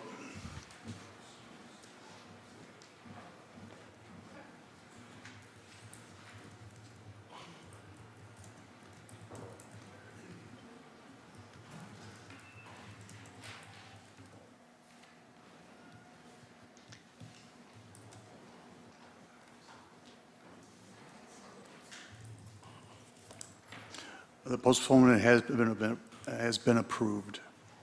Next item on our agenda is Resolution 397. Madam Clerk, when you're ready. On May 17, 2016, the City Commission approved the first agreement between the city and Bronson Battle Creek for Bronson to compensate the city for providing a police officer for set hours. Due to the current staffing shortage at Battle Creek Police Department, BCPD, the parties have agreed to the details of a one-year agreement where Bronson would compensate the city for the salary and benefits along with an administrative fee of 10% to provide 2 officers 5 days per week, each working an 8-hour shift, or for shift assignments as otherwise may be agreed to between the parties, resulting in the equivalent of 2 FTE full-time employee police officers. The terms of this agreement will be June 5th, 2022 through June 3rd, 2023, and an extension to the current agreement will be authorized to cover the gap from May 1, 2022 through June 4, 2022. The parties anticipate that once BCPD has increased its staffing, a new agreement will be reached for a longer term and to provide more officers as determined necessary by Bronson. This resolution seeks authorization for the city manager to enter into a one-year agreement between the City of Battle Creek and Bronson Battle Creek, where the city will provide Bronson Battle Creek 2 FTE full-time equivalent of public safety officers at the Bronson main campus. I move for the approval of Resolution 397. Support? So moved and supported to approve Resolution 397. Are there any questions, comments, or concerns by the commission? Commissioner Blood. Thank you, sir, and I'm so glad that Chief is still here and he's smiling. Chief, can I ask a few, well, with your permission, sir, can I ask a few questions? Thank you. Good evening, Chief. How are you? Hi, good evening. Good. All right, so I wasn't here in 2016 when this started. Can you give me a brief synopsis history on how we've gotten to this point and why we even initially wanted to put officers at the hospital? I can, and I was going to start there. I expected the question. It was in 2016 that the hospital approached us. They have a very similar program in Kalamazoo, not really unlike programs in Grand Rapids at both hospital systems there. And what we found when we started looking at the data was, first, Bronson reported to us a lot's going on at the hospital inside the emergency room. We believe that anecdotally because every time there's an event, we would send folks to the crisis, wherever that may be, and another half of the folks would go to the hospital in response to it. In addition to that, we went to a number of different calls up there specifically to the hospital to support the staff who were dealing with an incident. When we actually counted the number of incidents, we were surprised that it was over 300. And so then we agreed, we definitely want to jump into this partnership, and we took the template that we'd seen in other communities as well. And at the time, we certainly could afford, because of staffing, the 4 FTEs, which was reduced down to 3.5 in the subsequent contract. This particular contract is driven by us because we knew we were in dire straits in terms of our staffing. We're the ones who approached the hospital to try to mitigate the challenge of trying to fulfill the current contract. They agreed. They're dealing with the same thing in Kalamazoo. So it was actually a reduction from 3.5 to 2. So that's a reduction of 1.5 officers to include the number of hours that were there. So it's a complete across-the-board reduction for us. And it's only for 1 year. And it's only for 1 year because good news is we currently have hired 9, and we're looking at bringing on as many as 15, and hopefully most of them will be on within the next year. That's at least our expectation. So that's why it's only a year, and then we hope to readdress this issue at that time, pending any questions that you might have. That is fantastic. I am delighted to hear that we're hiring new officers. Welcome if they're watching. That's fantastic. And I really appreciate the work that the city, your office, whomever did by approaching the hospital, understanding our constraints and saying, hey, we've got to do some reduction, not only, as you had mentioned, from 3.5 to 2, but from 20 hours, 7 days a week to what I understand, 16 hours, 5 days a week. So we really did go down considerably. And so I'm excited to hear that. I'm excited to hear officers. This one I struggle with because just recently in a meeting, we were talking about being 20 officers down. And so taking, patrolmen off the streets from serving our residents and putting them in the hospital to kind of not necessarily isolate them because it will serve surrounding neighborhoods just is hard for me. And so I'm eager to see this partnership flourish and maybe more come out of it, perhaps of identifying security personnel that maybe want to become officers and helping them through that process, or how we can help Bronson, meet those needs. And so I appreciate you giving me a history lesson on it, and I appreciate the steps that are being taken place and the hiring of some new officers. Okay, any other questions, Mayor? Any other questions of the chief? Any other comments or concerns or questions by the commission? Seeing none, would you please vote on Resolution 397 then?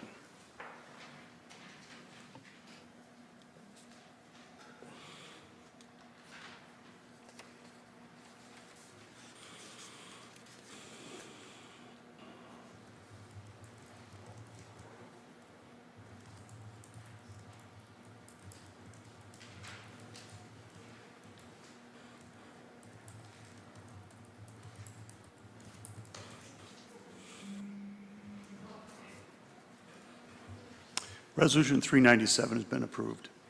Next item on our agenda is Resolution 398. Madam Clerk, when you're ready. As permitted under the Michigan Open Meetings Act, a public body, upon a two-third majority vote, may meet in closed session in order to consult with its attorney regarding trial or settlement strategy in connection with specific pending litigation, but only if an open meeting would have a detrimental financial effect on the litigating or settlement position of the public body. The city believes an open meeting would have a detrimental financial effect on the litigation or settlement position of the public body in this instance. This resolution seeks approval to conduct a closed session on a legal matter. I move for the approval of Resolution 398. Support? It's been moved and supported to approve Resolution 398. Are there any comments, questions, or concerns by the commission? Seeing none, would you please vote on Resolution 398?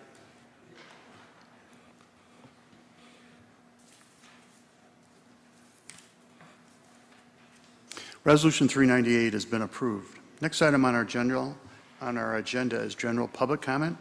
This is limited to 3 minutes per individual. If you'd like to make public comment regarding general public comment, regarding matters over which the City Commission has control, please raise your hand and wait for us to acknowledge you and then come forward to the podium. You will have 3 minutes to make your comment. Please state your name and address prior to beginning your comment.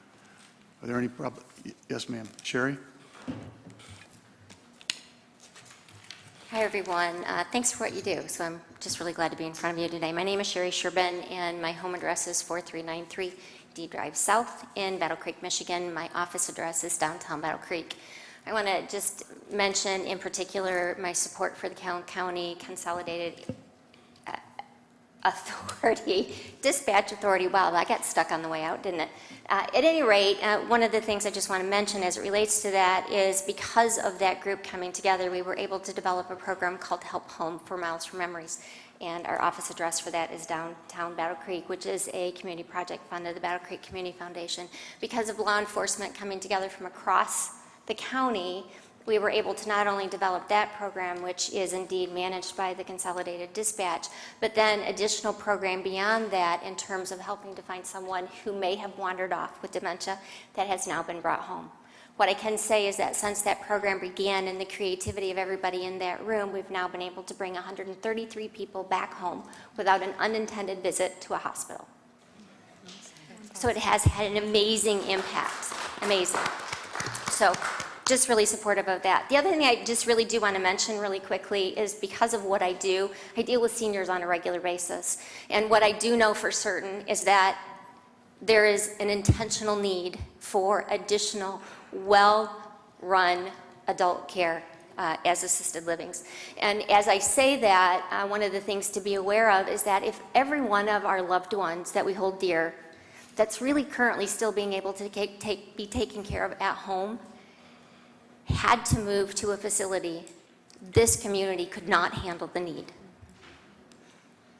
The need for quality care is ever increasing. And I will just say this, because this is not really the whole part of all today, but I just want to make sure that I do say that I have worked with the Ganton family. I have worked with just about every assisted living facility across the entire county, and I can tell you that they are a high-quality program.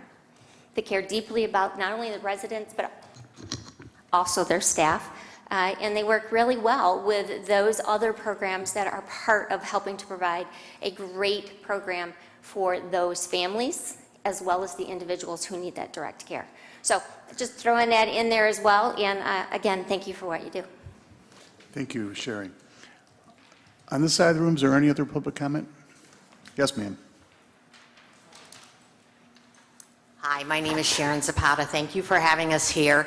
I am on behalf of Jacaranda. I am the oddball in the bunch. I am for the assisted living. And I want to read something to you. I want everybody to know the integrity of the neighborhood versus what they're portraying as being victims. And I'm appalled and shocked.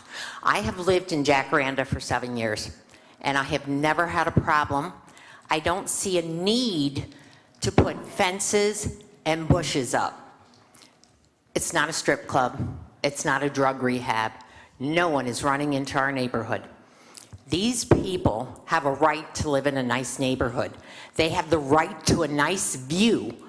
And for saying it's a bad view, we have to block it off. I'm just not understanding that. But I'd like to read something to you because, as I said, you are not seeing the whole picture. And I moved there 7 years ago thinking this is a great neighborhood, but it breaks my heart to think the way the people are talking and then come in here and say we're a victim and this is a horrible thing to put through our neighborhood because it's going to endanger people. I'm not believing it. And if you give me a few moments, I'm going to read this. I believe there is too many misconceptions about this project going on, trying to portray a close-knit community when obviously it's not the case. Because of the past month's interactions, adults on Facebook calling other adults names, and I'm Scott's cheerleader, that's my name. They don't even know my name. They are recommending, again, that I move out and they will help me move over this, which I think I am just appalled. Scheduling their own private meetings with people, and then they come in here, again, like I said, acting like they are the victim. When in reality, these residents that need a home are actually the ones that are the victims. Everyone individually going to different people, asking different questions about the project, and twisting the conversations to suit themselves. Going into Scott's community last evening, stating there's a trust issue with him. I think he should have the trust issue with them as well. Stating one thing to his face and then changing their mind in front of the neighbors. I think it was called, and Mayor Banky, you were there, the one gentleman said, oh, this is good, I can play politics, this will be fun. No, this is not a situation to play politics on who's right and who's wrong. Scott is not a resident of Calhoun County. However, he supports our community in several capacities. He is a big advocate for the residents, their families and employees. For not living in the county, Scott is... Okay, ma'am, your time is up. Okay. And just so everyone knows, if you just leave the microphone alone, we can hear you a lot easier. Let the microphone do its job. Is there anyone else on this side of the room for public comment? See none? All right, we'll go to this side of the room. Reese? Good evening. Reese Adkins, 24 Popular. In front of you, you will see a pamphlet with a bunch of pictures, okay? This building that you will see is, as you can see, is falling apart. It is a historical building. From what my research is, I'm going into code compliance, and I have filed 3 complaints with code compliance. This used to be a barn at one time or another. It belongs to the blue house that you see off to the edge in the first picture. This building is been deemed V code compliant as a non-livable building. We have homeless people that are going up in there living into that. We've got people coming down playing loud music and taking videos and everything else. I've talked with code complaints more than once on this building. They have said that they have sent letters to the owner to board this building up. Okay, that was in 2021. That was the beginning of this year. Still nothing has been done to it. It is a dilapidated building. It is, I'm afraid one of these days, one of these homeless people are going to get seriously hurt because nobody is doing anything about this building. When I walk outside of my house on Popular, I look dead at this building every time I walk out my house, and it's a very, very bad eyesore. So I would hope that the city commission can help me in at least getting this boarded up or getting something done to where nobody will get hurt in this building, and then the city has a lawsuit on their end, or whoever owns the building has a problem and they come to the city because nobody wants to do anything with the building. Thank you. Thank you, Reese. Any other public comment on this side? Yes, ma'am.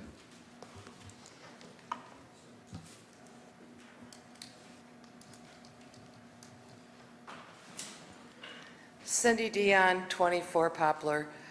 I was searching along the internet this week, and I found an article on the 10 best places for people to live if they only get Social Security.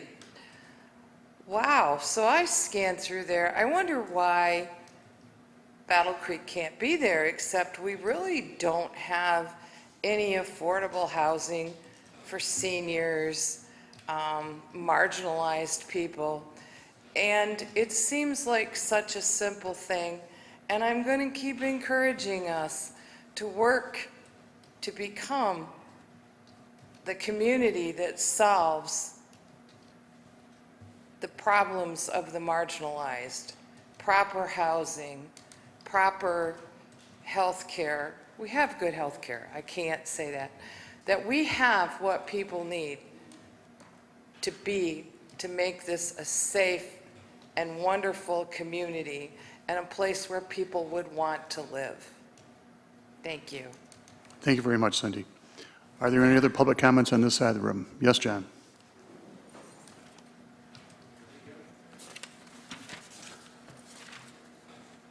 John Kinnifick, 234 South Avenue. First, I'm going to speak in regards to Rick Bullock's presentation in regards to the inspection division. I'm not a big fan of presidents or political figures, but there's one figure, one politician, one president that I did like what he had to say, and it was Ronald Reagan. And he said the words that no citizen in the United States ever wants to hear. Hi, I'm with the government, and I'm here to help you. Listening to him, I didn't hear any figures in regards to how much it cost the federal government's funding of the code department over the last 20 to 30 years of what we've been involved in.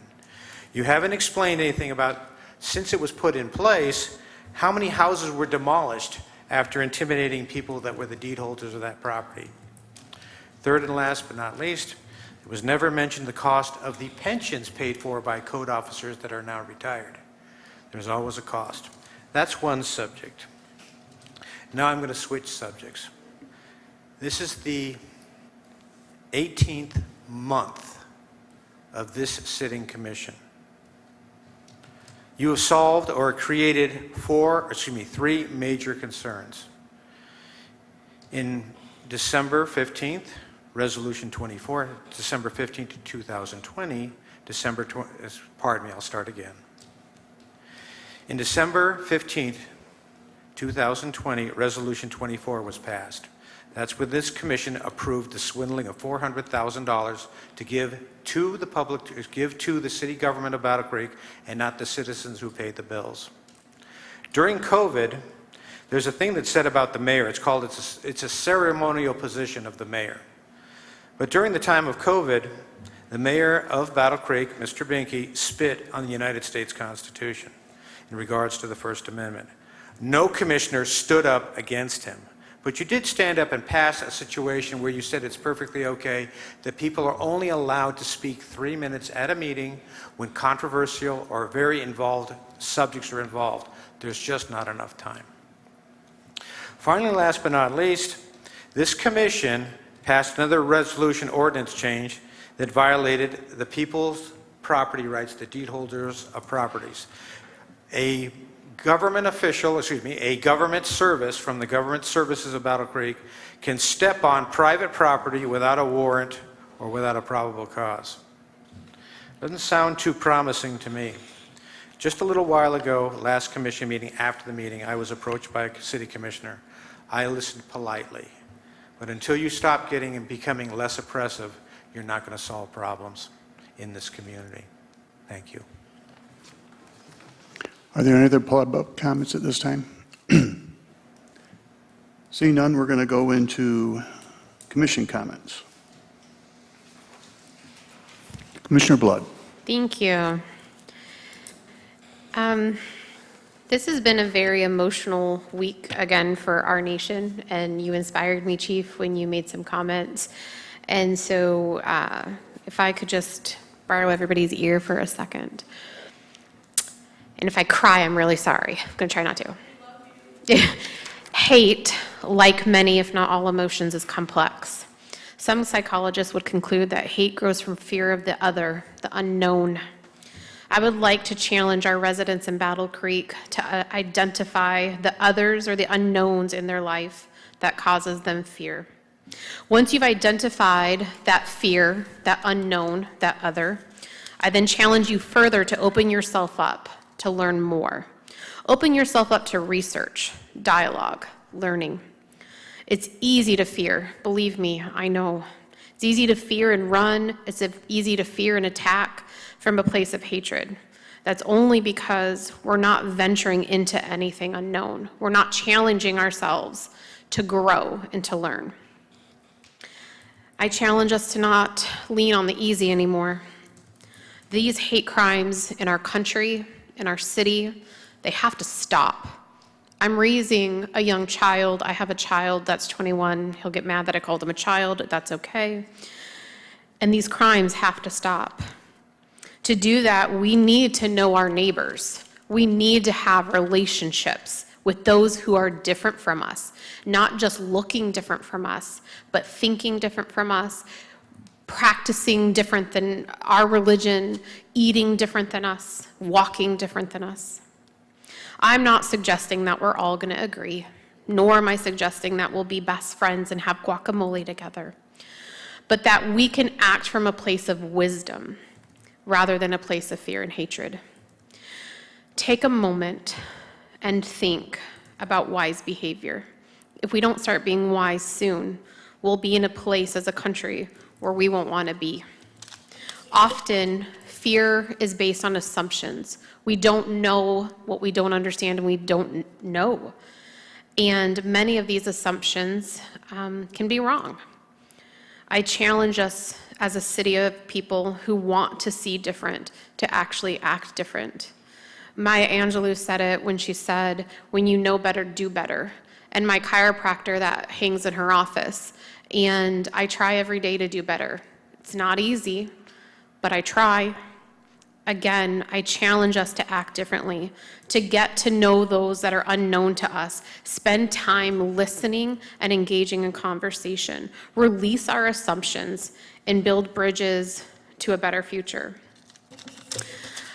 Our chief of police recently stated that hate has no place in our community, and it doesn't. It has no place in the city of Battle Creek. We can have hearts without hate. We don't have to like each other, but we do have to live with each other. We must employ thoughtfulness and critical thinking to engage and ensure our strong and resilient community continues to thrive. So I'm asking that those that are in this room, those that are watching, will watch in the future, talk to someone you don't know, have a conversation. When you get angry, go home and scream at a pillow. That's not going to cost you as much as screaming in someone's face. Thank you. Thank you, Commissioner, very much for your comment. Thank you again. Are there any other commission comments at this time?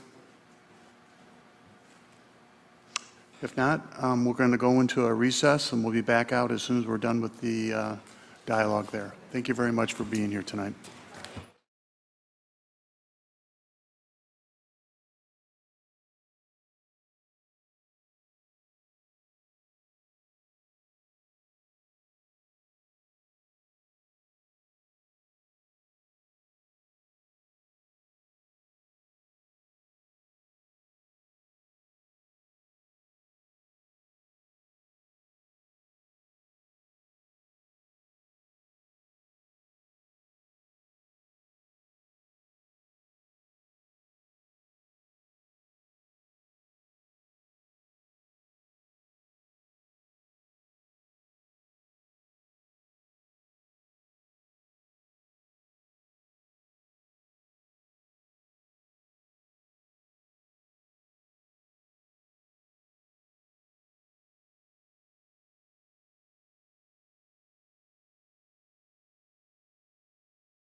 Support? Been moved and supported. Are there any comments, questions, or clarifications? Seeing none, would you please vote?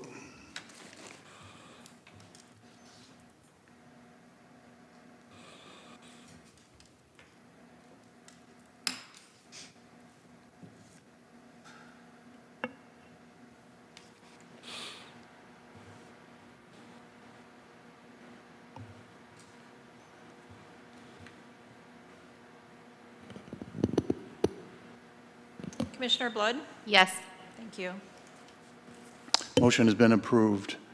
This meeting is adjourned. Thank you for attending.